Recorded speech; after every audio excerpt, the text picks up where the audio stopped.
سیر و تفریح جی ٹورسٹ کرنے والا. بالکل، بارک اللہ فیکم. تو سیاح جو ہوتا ہے یہ اس کا جو روٹ ورڈ ہے وہ یہی ہے، سین یا ہا، سین یا ہا. تو ساحا یسیحو کا مطلب ہوتا ہے چلنا پھرنا. تو فسیحو فی الارض، تو پس زمین میں چل پھر لو، فی الارض زمین میں، 4 اشہر 4 مہینے. اب یہ دوسرا حکم ان مشرکین کی پہلی قسم کے لیے کیا ہے کہ 4 مہینے کی مہلت ہے.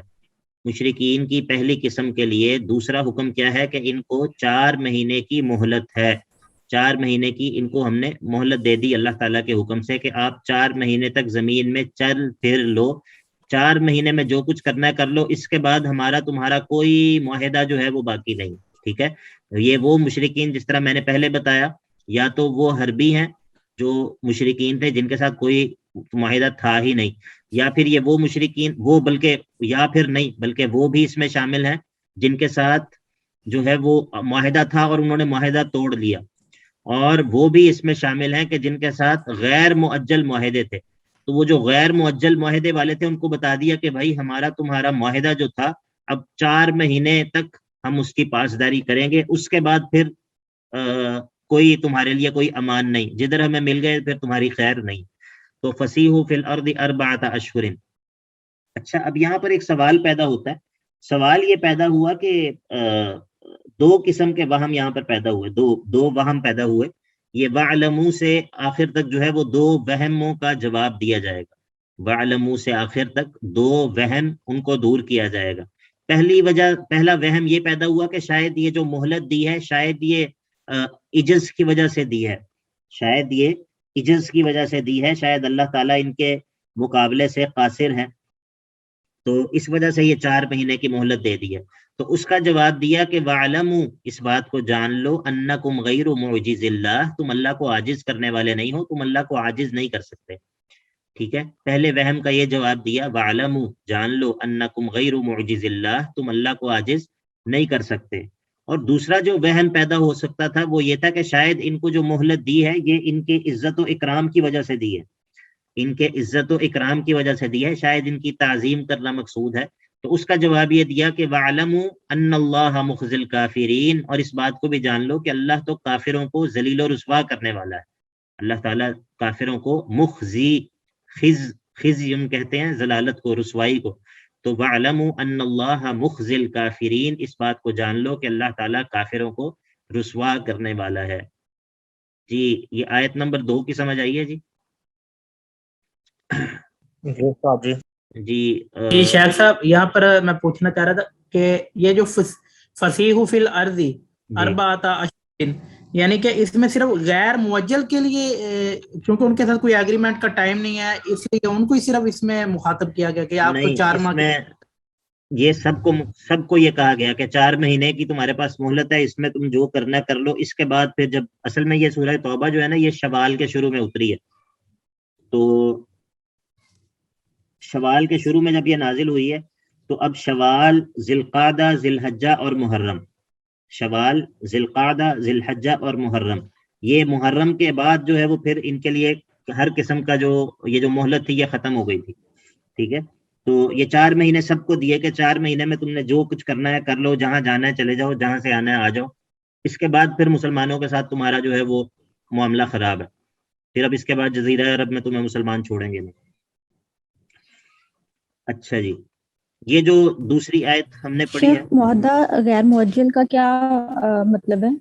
ایسا معاہدہ جو جس کی کوئی ٹائم پیریڈ مقرر نہ ہو، ایسا معاہدہ جس کا کوئی ٹائم پیریڈ مقرر نہ ہو. ٹھیک ہے. اس کو ختم کر دیا کہ بھائی اب جب ٹائم پیریڈ کے بغیر معاہدہ امن کا جو ہے وہ درست نہیں تھا، اب یہ 4 مہینے ہے، 4 مہینے کی مہلت ہے، اس کے بعد معاہدہ ختم ہے. ٹھیک ہے. اچھا جی، اچھا اب ہم نے کیا بات کی ہے؟ ہم نے یہ بات کی ہے کہ پہلی آیت کے اندر مشرکین کی پہلی قسم تھی، اس کے 2 احکام ہم نے پڑھے ہیں. پہلا حکم براءت کا اعلان، دوسرا حکم 4 مہینے کی مہلت. بات سمجھ آ رہی ہے مجھے؟ آپ ساتھ ساتھ چل رہے ہیں میرے؟ جی استاد جی. اچھا جی. اور وَاعْلَمُوا أَنَّكُمْ غَيْرُ مُعْجِزِ اللَّهِ وَأَنَّ اللَّهَ مُخْزِي الْكَافِرِينَ سے کیا کیا؟ 2 وہموں کا جواب دیا، 2 وہموں کا جواب دیا. جی عائشہ رفت آپ بتائیں گی وہ 2 وہم کون سے ہیں؟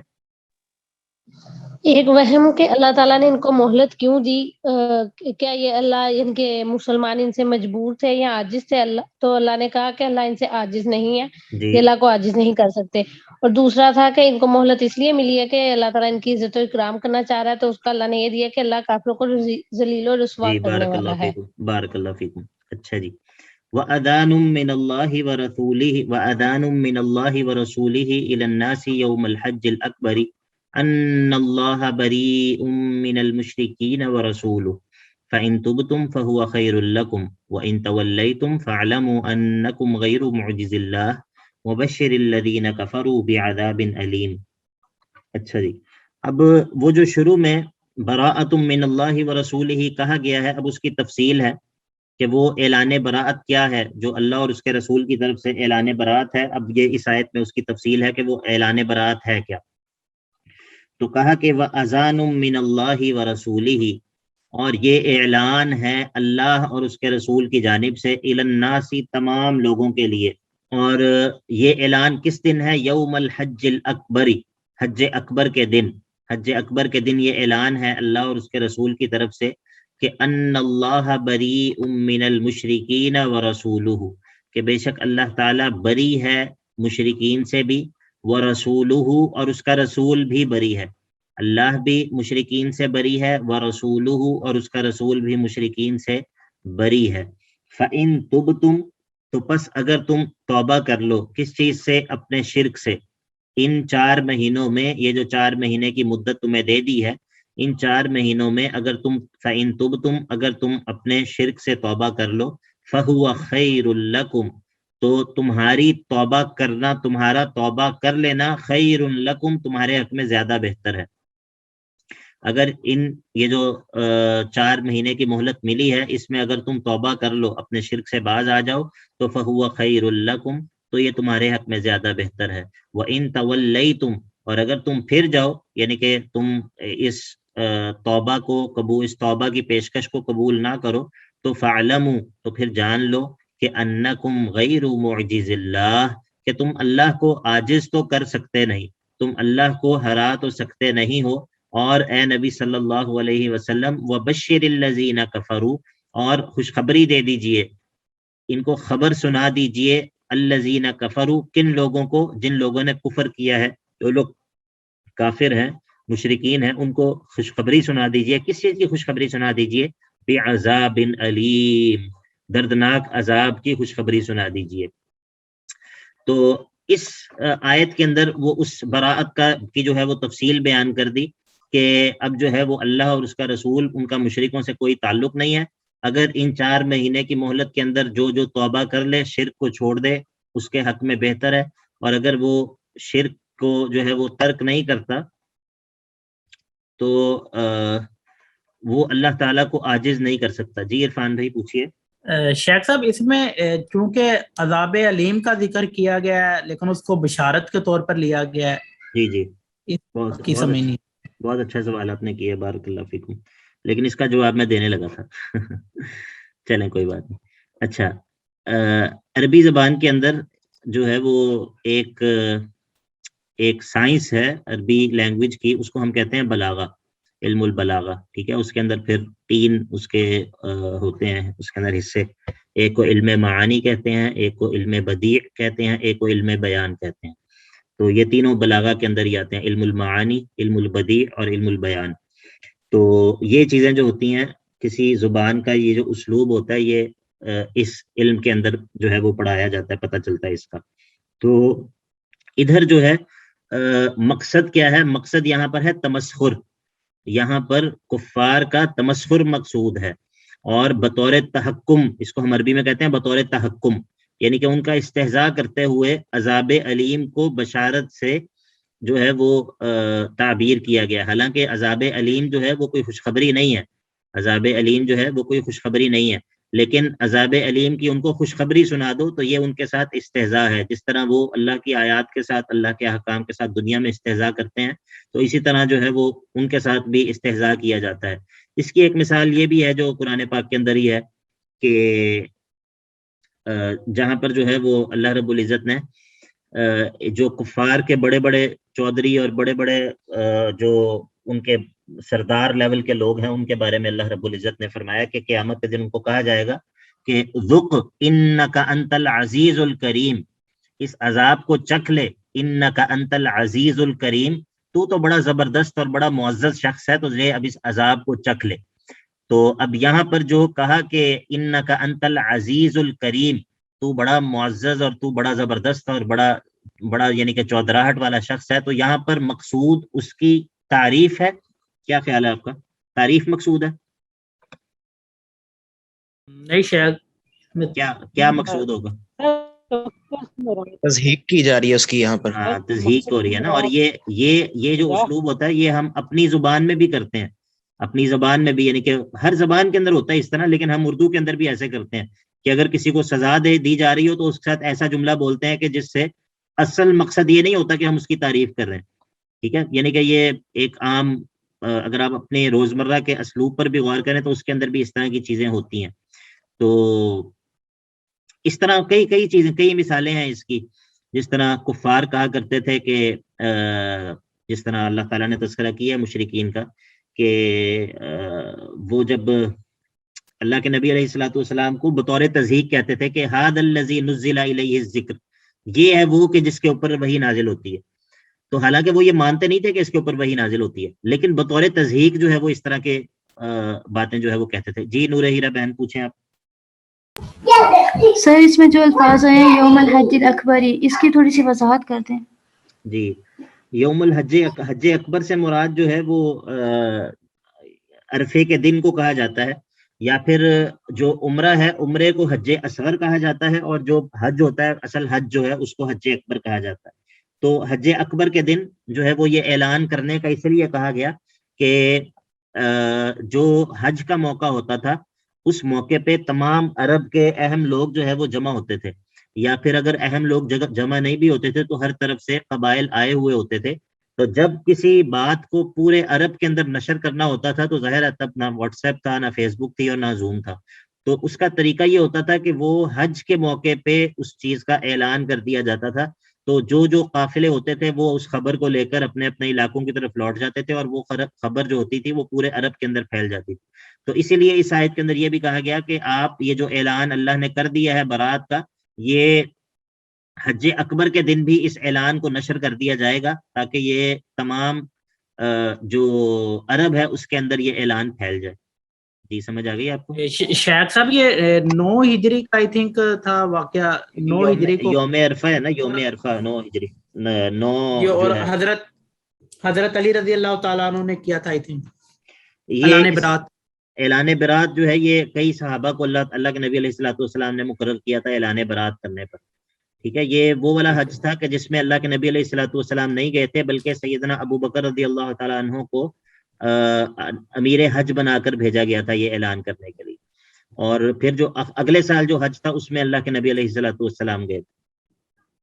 جی اچھا جی سر میں یہ پوچھنا چاہ رہی ہوں کہ یہ اسپیسیفکلی آیت حج والے دن نہیں نازل ہوئی، اور اس میں یہ بتایا گیا ہے کہ حج والے دن اس اعلان کو کر دیا جائے۔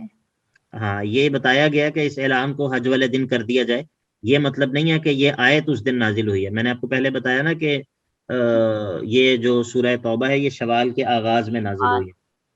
ٹھیک ہے، جزاک اللہ۔ بارک اللہ فیک۔ اچھا جی، وَأَذَانٌ مِّنَ اللَّهِ وَرَسُولِهِ إِلَى النَّاسِ يَوْمَ الْحَجِّ الْأَكْبَرِ أَنَّ اللَّهَ بَرِيءٌ مِّنَ الْمُشْرِكِينَ وَرَسُولُهُ فَإِن تُبْتُمْ فَهُوَ خَيْرٌ لَّكُمْ وَإِن تَوَلَّيْتُمْ فَاعْلَمُوا أَنَّكُمْ غَيْرُ مُعْجِزِ اللَّهِ وَبَشِّرِ الَّذِينَ كَفَرُوا بِعَذَابٍ أَلِيمٍ۔ یہ بشر کا سمجھ آ گیا عرفان بھائی؟ شیخ یہ ادھر یہ بھی ہو سکتا ہے نا، بشیر الذین، یعنی کہ جیسے وہ مذاق اڑاتے تھے اللہ کا اور اللہ کے رسول کا، اسی طرح جو ہے وہ اللہ تعالیٰ بھی مذاق کے طور پہ ان کو خوشبری کا یہ لفظ استعمال کیا جا رہا ہے ادھر۔ جی میری بہن، میں نے یہی بتایا نا کہ یہ استہزاء ہے، ان کا مذاق جو ہے وہ اڑانا مقصود ہے، یا ان کے ساتھ استہزاء ہے، ان کے ساتھ تحکم ہے۔ میں نے یہی وجہ اس کی بیان کیا، آپ نے بالکل ٹھیک کہا ہے، بارک اللہ فیک، ایسا ہی ہے۔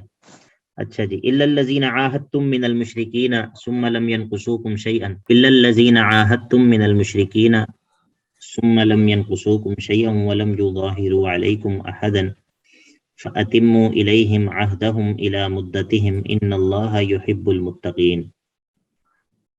اب یہ ایک دوسری قسم کے مشرکین کا تذکرہ ہونے لگا ہے، مشرکین کی دوسری قسم اس کا تذکرہ ہوگا، اور وہ کون سے مشرکین ہیں؟ وہ ہیں جنہوں نے عہد کی، یعنی کہ جنہوں نے نقض عہد نہیں کیا، جنہوں نے نقض عہد نہیں کیا، عہد کو نہیں توڑا، مسلمانوں کے ساتھ عہد چل رہا تھا، اس عہد کو انہوں نے توڑا نہیں ہے۔ یا پھر یہ دوسرے لوگ وہ بھی ہیں اس میں شامل جو عہد مؤجل والے ہیں، عہد مؤجل والے جن کے ساتھ ایک ٹائم پیریڈ مقرر ہے، جن کے ساتھ ایسے معاہدے تھے کہ جن کے ساتھ ٹائم پیریڈ مقرر تھا، اور انہوں نے جو ہے وہ عہد شکنی نہیں کی، عہد کی مخالفت نہیں کی۔ تو الا الذین عاہدتم، یہ پیچھے جو حکم ہوا ہے اس سے استثناء ہے کہ الا الذین عاہدتم من المشرکین، ہاں وہ مشرک جن کے ساتھ تم نے معاہدہ کیا تھا، اور ثم لم ينقصوکم شیئا، ثم لم ينقصوکم شیئا، نقص کا مطلب ہوتا ہے کمی کرنا کسی چیز میں، ہم اردو کے اندر بھی یہ لفظ استعمال کرتے ہیں کہ اس چیز میں نقص ہے، اس چیز میں نقص ہے، ٹھیک ہے، تو اصل میں جو روٹ ورڈ ہے وہ وہی ہے، نون قاف صاد۔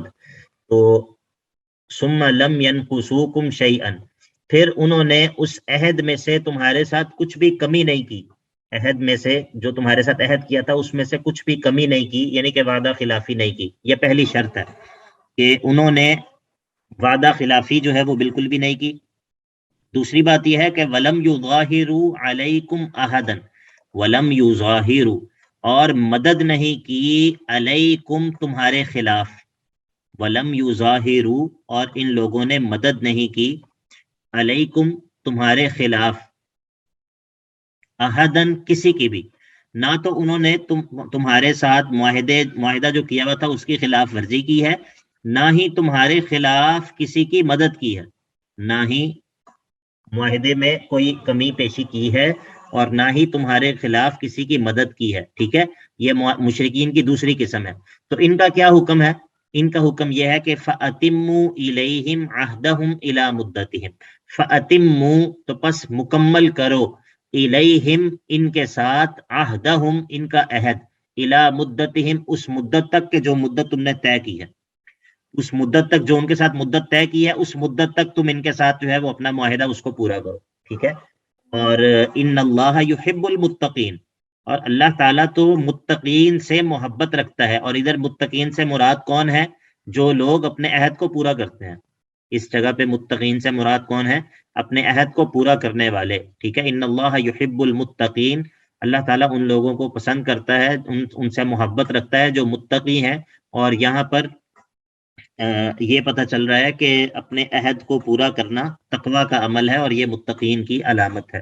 تو اس آیت کے اندر مشرکین کی دوسری قسم کا تذکرہ ہے، یہ وہ قسم ہے کہ جنہوں نے معاہدے کی خلاف ورزی نہیں کی اور مسلمانوں کے خلاف کسی کی مدد نہیں کی، تو ان کے ساتھ کیا کرنا ہے؟ ان کے ساتھ جو ہے وہ اپنے معاہدے کو پورا کرنا ہے، اور جو ان کے ساتھ معاہدہ کیا ہے اس معاہدے کو مکمل کرنا ہے۔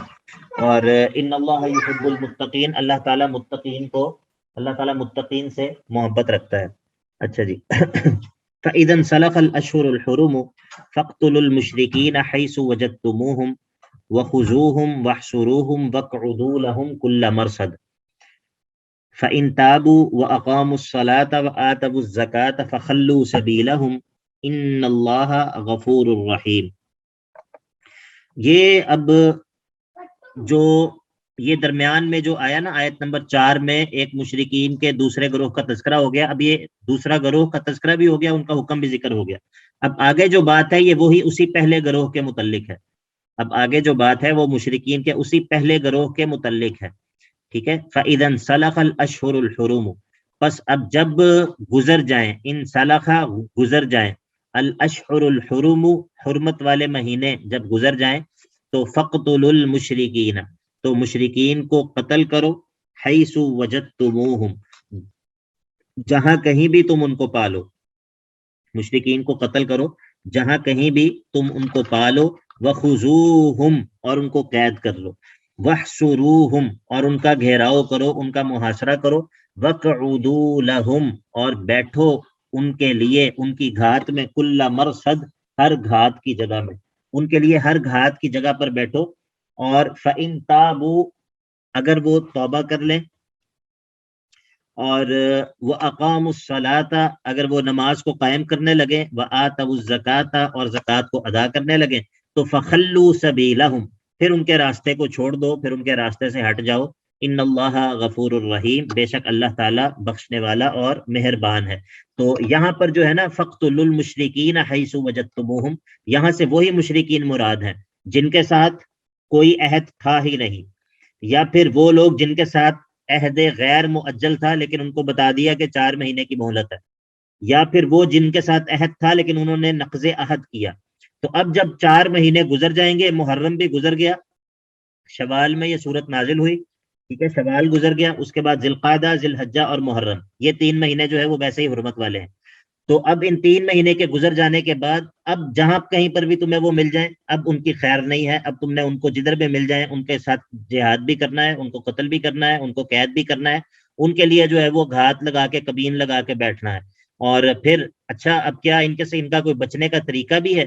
کوئی ایسا طریقہ بھی ہے کہ جس سے یہ ہم سے بچ جائیں اور ان کا جو جان اور مال ہے وہ مسلمانوں کے لیے محترم اور معزز ہو جائے اور ان کو جو ہے وہ قتل کرنا ضروری نہ رہے؟ ہاں، اس کا طریقہ یہ ہے کہ فَإِن تَابُوا عَنْ شِرْكِهِمْ اگر اپنے شرک سے توبہ کر لیں.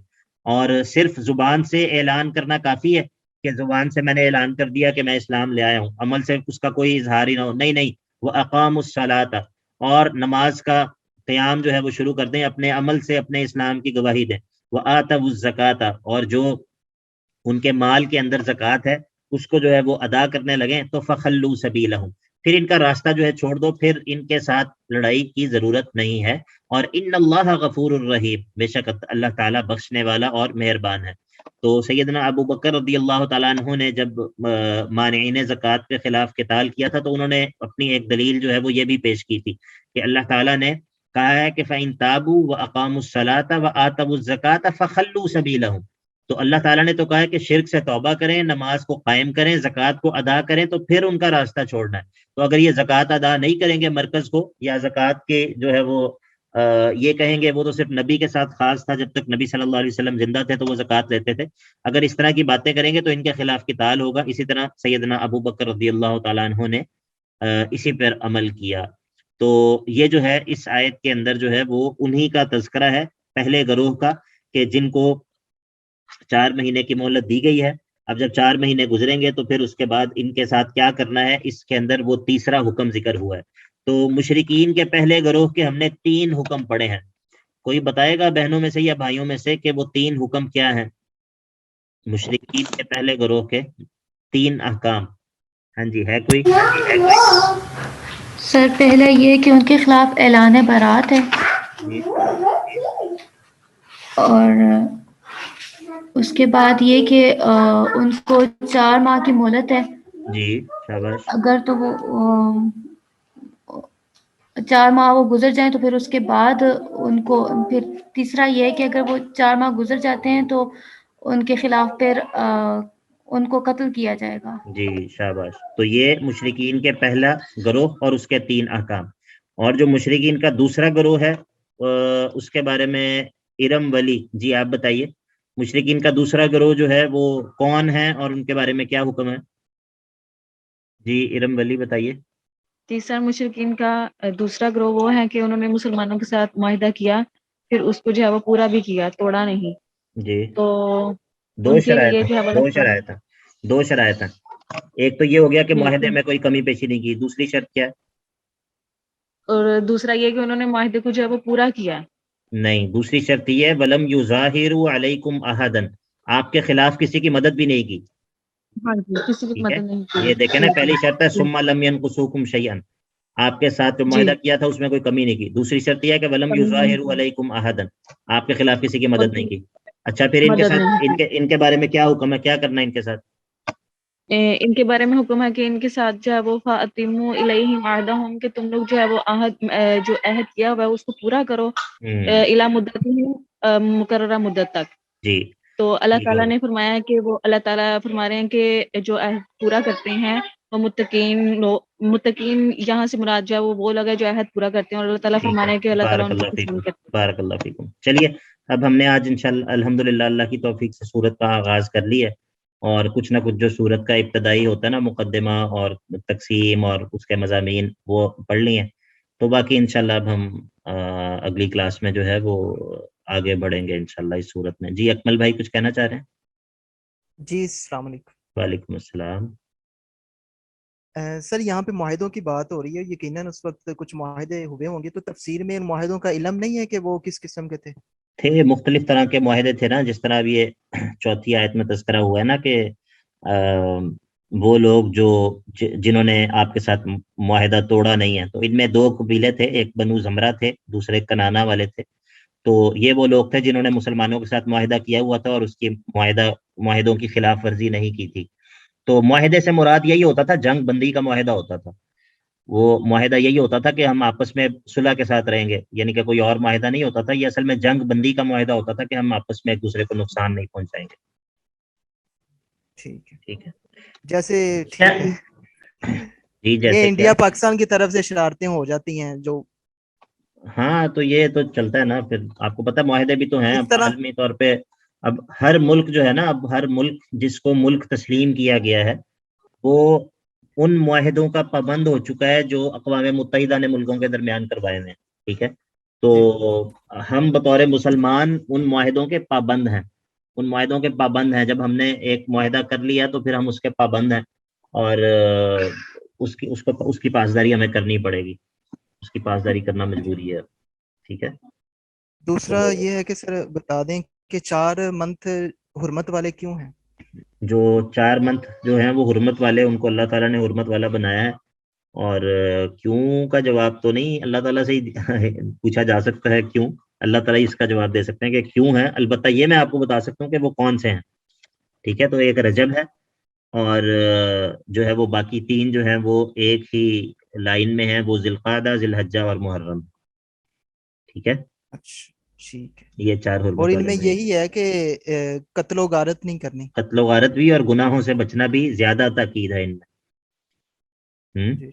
ٹھیک ہے، یہ آ جائے گا انشاءاللہ آگے نا، اسی صورت میں آ جائے گا آگے، منہا اربعۃ حرم ذالک الدین القیم فلا تظلموا فیہن انفسکم وقاتلوا المشرکین کافہ۔ یہ آگے انشاءاللہ سورہ توبہ کے اندر آئے گا یہ آگے۔ ٹھیک ہے، السلام علیکم شیخ، مشرکین کے جو گروہ ہیں یہ ریپیٹ کر دیں، مجھے لگتا ہے میں اس میں کوئی غلطی کر چکی ہوں لکھنے میں۔ پہلا گروہ جو ہے وہ ہے جنہوں نے یا تو مسلمانوں کے ساتھ معاہدہ کیا اور اس کو توڑ دیا، اور اسی کے اندر وہ لوگ بھی شامل ہیں کہ جن کے ساتھ معاہدے غیر مؤجل تھے۔ ٹھیک ہے، اور تیسرا وہ بھی شامل ہے جن کے ساتھ کوئی معاہدہ تھا ہی نہیں۔ یہ مشرکین کا پہلا گروہ ہے۔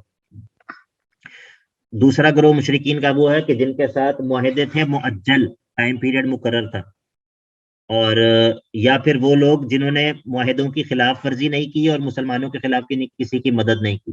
یہ دوسرا گروہ ہے۔ ٹھیک ہے، ابھی ہم نے یہی 2 گروہ پڑھے ہیں۔ ٹھیک ہے، تیسرے گروہ کا تذکرہ انشاءاللہ کل ہوگا۔ جی ٹھیک ہے، ٹھیک ہے، بارک اللہ فیکم۔ جی السلام علیکم ورحمۃ اللہ وبرکاتہ۔